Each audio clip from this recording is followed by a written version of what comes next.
now I'm going to read you some quotes that have been said by men in the workplace. And I just kind of want to get your gut reaction. And it's not meant to, beat men up more. It's just kind of meant to call out some of the ridiculous thoughts that are out there and make it more of a conversation in kind of a humorous way, I suppose. So the first one I'll read to you is from a Fortune 500 CEO.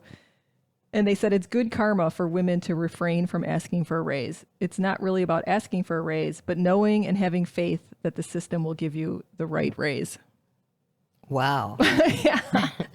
And I could say which company it is, but I won't do that.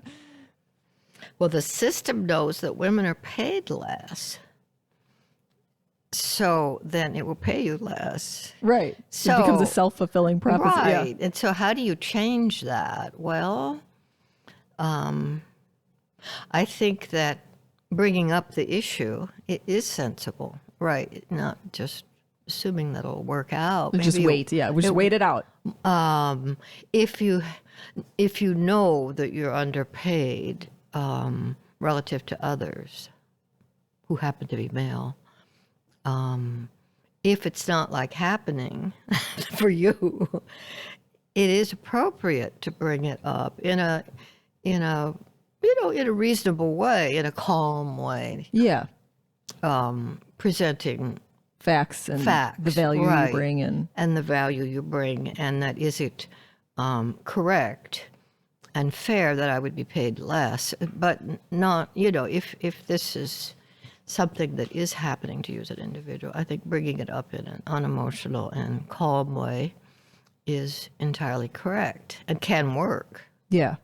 So you said something interesting there, the unemotional. So we had a previous guest on. She's the senior vice president at Morton Salt. So she, manages a huge organization, 2,500 people.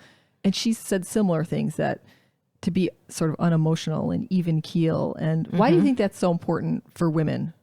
Well, stereotypically women are emotional. Yeah. And so we fall into a negative part of the female stereotype. Yeah. And I think men sort of just tune out if they sense that emotion or over emotion. Yeah. Not that they don't get emotional. They can get angry emotional. Right. But, and they can more get away with it. But it is a negative part of the female stereotype that we're not tough, and so we cry instead. Yeah. And, and so I think we have to not embody this more negative stereotype, right? So I do think that being calm in that sort of situation is very important. Yeah. So that's a great tip. And piece of advice for women is to you almost have to practice it beforehand too. Right. That's good. Yeah, you might, even if you're in a room by yourself. Yeah, you're right.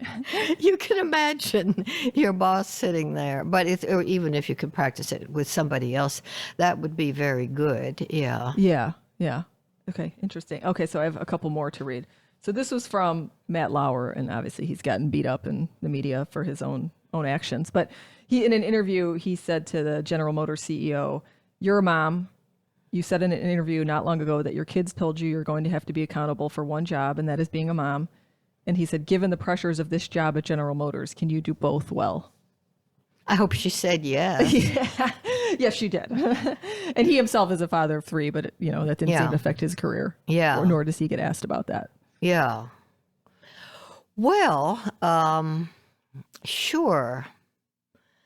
It is hard to be in a demanding, a time-consuming role and to be an adequate parent, but it's wrong to think that, or it's part of the old division of labor that the woman is the main carer, the main child taker, and the man is, he helps he plays with the children once in a while. Yeah. Insofar as that prevails, then women have more of a problem than men do, but I hope she has a partner who's a real partner.